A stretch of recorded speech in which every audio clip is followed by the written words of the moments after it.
Reforma tributária pode impactar a economia no setor educacional. A reforma tributária abriu diálogos em diversas áreas de atuação, tanto no setor público como privado. No texto da reforma, consta um tratamento diferenciado para o setor de educação, com alíquota reduzida, correspondente a 50% da padrão. Inicialmente, a reforma traria um impacto para o setor educacional, então houve até muitas discussões que o variamento de mensalidade, de certa maneira, impacta todo o setor de serviços.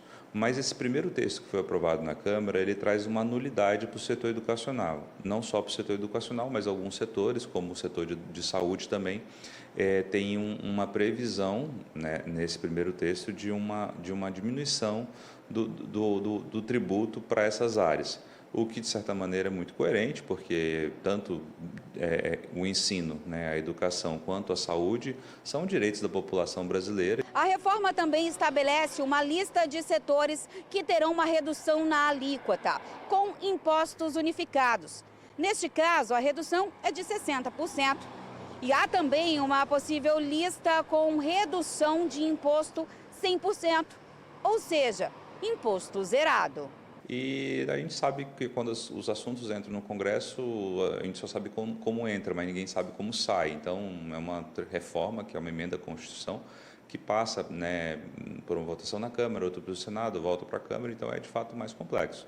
Para o ensino superior, dos pontos que de destaque é que o ProUni ele entra na Constituição, então é de fato uma segurança para o setor educacional privado. E acho que é uma discussão que precisa, de fato, ir para a mesa da população brasileira, já que afeta a todos, e tentar entender, de fato, esses aspectos.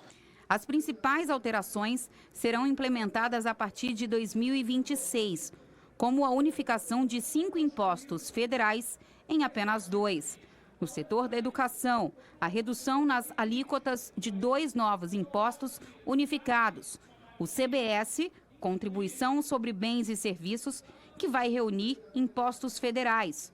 O IBS, Imposto sobre Bens e Serviços, que irá reunir ao ICMS, Imposto sobre Circulação de Mercadorias e Serviços, e ISS, Imposto sobre Serviço de qualquer natureza. Olha, gente, é o seguinte, a reforma tributária deve ter muita coisa boa. É um texto imenso, imenso.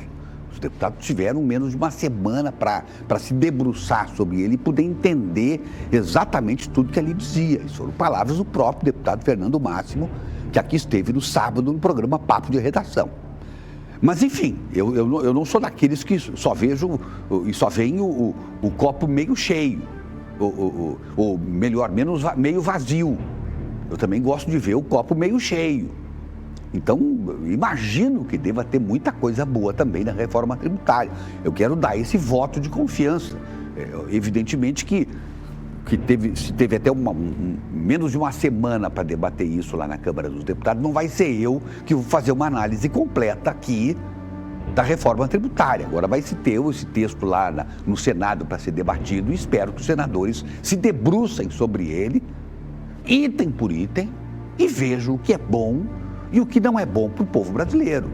Agora, uma coisa eu já posso dizer, que eu já ouvi de setores de que a reforma vai trazer prejuízo. E, evidentemente, não para o profissional que vai pagar o imposto, é para quem vai utilizar o serviço. Por exemplo, os advogados já disseram que vão passar a pagar algo em torno de 12% a 15% de imposto, que vai para 36%. Isso vai ser cobrado, evidentemente, do cliente do advogado. Aquele cidadão que precisar dos serviços jurídicos de alguém vai pagar essa conta.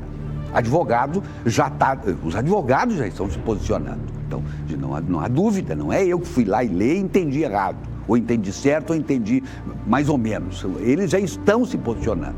Os médicos, a mesma coisa. Os médicos já estão dizendo, isso foi um posicionamento do próprio Conselho Federal de Medicina, presidido pelo Dr. Irã Galo, rondoniense, dizendo que os médicos também irão passar a pagar mais caro, em torno de 50% mais caro. O que eles vão fazer? Vão repassar para o seu cliente, para o seu paciente. O cidadão, quando for lá, a partir do momento que passar a vigorar a nova reforma tributária, as consultas médicas vão subir.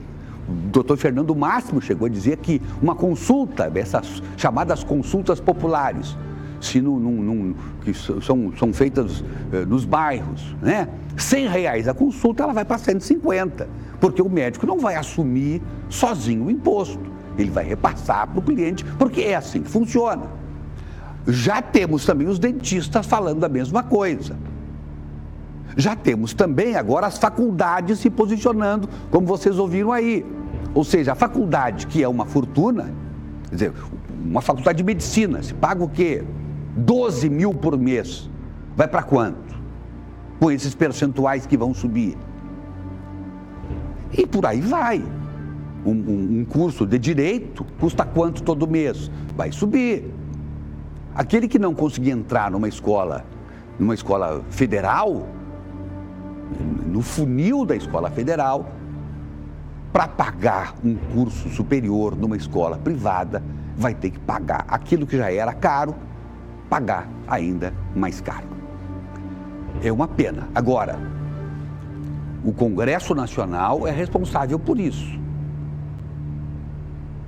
Se dobraram, através de emendas e assim por diante, fecharam os olhos, aprovando aquilo que não era tão bom assim, o governo fez a parte dele.